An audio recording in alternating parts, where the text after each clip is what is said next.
नमस्कार.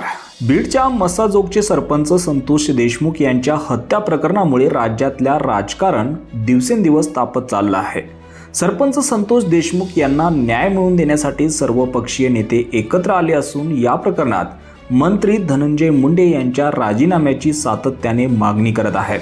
मात्र पक्षातील वरिष्ठांकडून धनंजय मुंडे यांच्यावर विनाकारण आरोप करण्यात येत असल्याचं सांगण्यात येत आहे. तर दुसरीकडे भाजप आमदार सुरेश धस यांनी हे प्रकरण लावून धरलं असून धनंजय मुंडेंच्या राजीनाम्याबाबत मुख्यमंत्री देवेंद्र फडणवीस यांनी नाही तर अजित पवारांनी निर्णय घ्यावा असं म्हटलंय. यावर आता अजित पवार यांनी प्रत्युत्तर दिलं आहे. सोमवारी सामाजिक कार्यकर्त्या अंजली दामनिया यांनी अजित पवार यांची भेट घेत धनंजय मुंडे यांच्या राजीनाम्याची मागणी केली. त्यानंतर आमदार सुरेश धस यांनी मुंडेंच्या राजीनाम्याबाबत मुख्यमंत्र्यांचा काहीही संबंध नसून अजित पवारच निर्णय घेतील असं म्हटलं.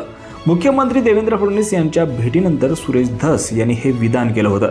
यानंतर माध्यमांनी उपमुख्यमंत्री अजित पवार यांना सुरेश धस यांनी केलेल्या विधानाबाबत प्रश्न विचारला.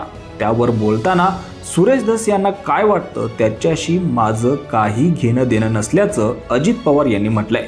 सुरेश धस यांना काय वाटतं त्याच्याशी माझं काही घेणं देणं नाही. मी या सरकारमध्ये भाजपच्या बरोबर आहे. भाजपच्या वरिष्ठ नेत्यांसोबत मी चर्चा करत असतो. त्यांच्याशी चर्चा करून महायुतीचे सरकार व्यवस्थित पुढे काम करावं यामध्ये एकनाथ शिंदे यांचीही महत्त्वाची भूमिका आहे. निर्णय घेताना आम्ही प्रमुख लोक बसतो आणि निर्णय घेत असतो.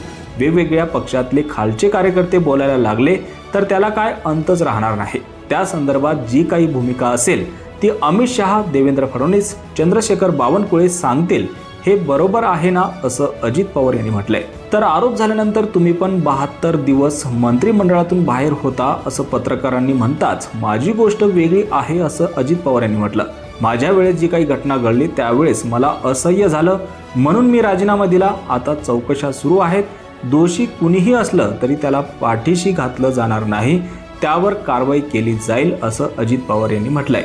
दरम्यान अजित पवारांच्या या विधानावर सुरेश धस काय प्रत्युत्तर देणार हे देखील पाहण्यासारखं असणार आहे. या बातमीवर तुम्हाला काय वाटतं? तुमची प्रतिक्रिया कॉमेंट बॉक्समध्ये लिहायला विसरू नका आणि असेच राजकीय घडामोडी पाहण्यासाठी चॅनलवर नवीन असाल तर सबस्क्राईब करून बेल आयकॉन दाबायला विसरू नका. धन्यवाद.